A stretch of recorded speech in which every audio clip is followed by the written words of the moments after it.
जय गुरुदेव, जय माँ गायत्री, जय श्री राम। सभी को मेरा प्रणाम। आज हम बात करेंगे कलयुग में माता शबरी के दर्शन की, क्योंकि एक ऐसी ही महिला मिली हैं जिन्होंने राम मंदिर बनने के लिए 30 वर्षों से मौन व्रत धारण किया है। जी हाँ, हम बात कर रहे हैं यहाँ माता सरस्वती देवी की, जो 85 वर्षीय की हैं और झारखंड की रहने वाली हैं। उनके परिवार वालों से जब बात हुई तो पता चला कि उन्होंने 1992 में बाबरी मस्जिद जब ध्वस्त हुआ था, उसी दिन प्रतिज्ञा ले ली थी कि अब आज से ही वो मौन व्रत रखेंगी, और यह मौन व्रत वो तब तोड़ेंगी जब राम मंदिर का निर्माण होगा और राम जी की स्थापना हो जाएगी। तब वह अपना मौन व्रत तोड़ेंगी, और मौन व्रत तोड़ते हुए वह सबसे पहले सीता राम कहेंगी। आइए थोड़ा विस्तार से जानते हैं। झारखंड की 85 वर्षीय महिला सरस्वती देवी जी 22 जनवरी को अयोध्या में राम मंदिर के उद्घाटन के साथ ही अपना 32 साल का पुराना मौन व्रत तोड़ेंगी।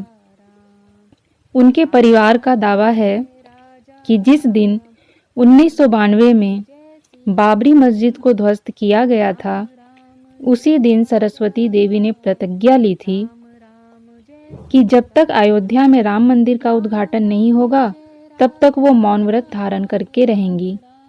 अब राम मंदिर के उद्घाटन का सपना सच होने के बाद वो अपना मौन व्रत तोड़ रही हैं।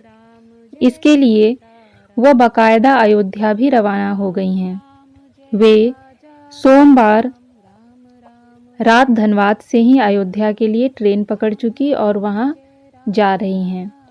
उनके रिश्तेदारों के मुताबिक नित्य गोपाल दास से प्रेरित होकर वह अक्सर अयोध्या आती रहती हैं।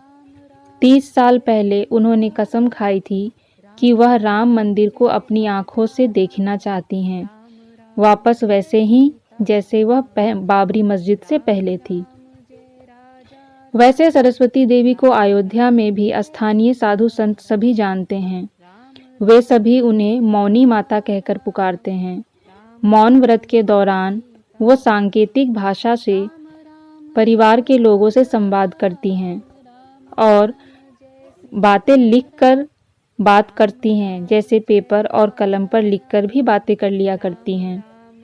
मौन व्रत के दौरान उन्होंने नियम बना रखा था, वे दोपहर में हर दिन 1 घंटे बोलती थीं।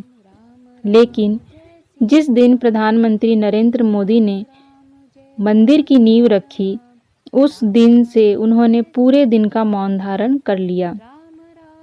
यानी कि 30 वर्षों की तपस्या में उन्होंने केवल प्रतिदिन 1 घंटे बोलने का नियम रखा।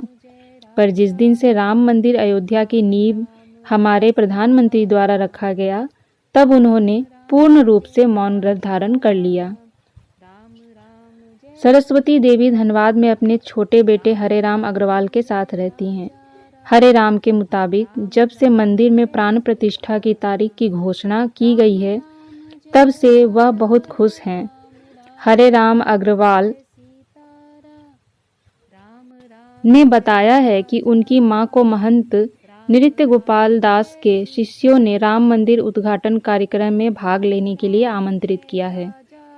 परिवार के सदस्यों ने कहा कि 4 बेटियों सहित 8 बच्चों की मां देवी ने 1986 में अपने पति देवकी नंदन अग्रवाल की मृत्यु के बाद अपना जीवन भगवान राम को समर्पित कर दिया और अपना अधिकांश समय तीर्थ यात्राओं में बिताया।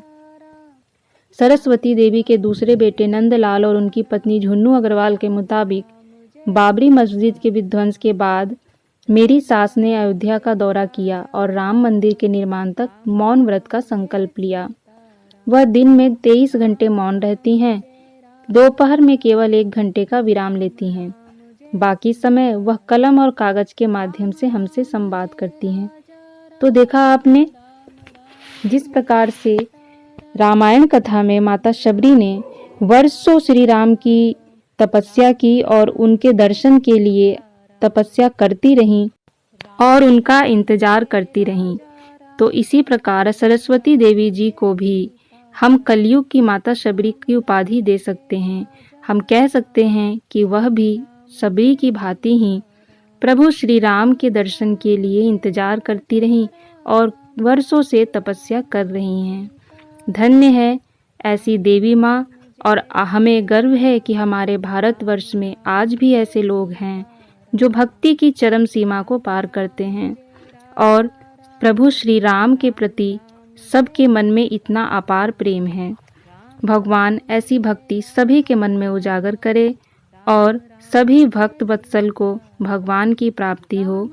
सरस्वती देवी की तपस्या पूर्ण हुई और भगवान राम ने स्वयं अपने मंदिर की स्थापना की शुरुआत कर दी। चाहे उसका माध्यम कोई भी हो, वो हमारे प्रधानमंत्री हो या फिर सरस्वती देवी माँ, लेकिन भगवान ने भक्त की लाज रखी। जय गुरुदेव।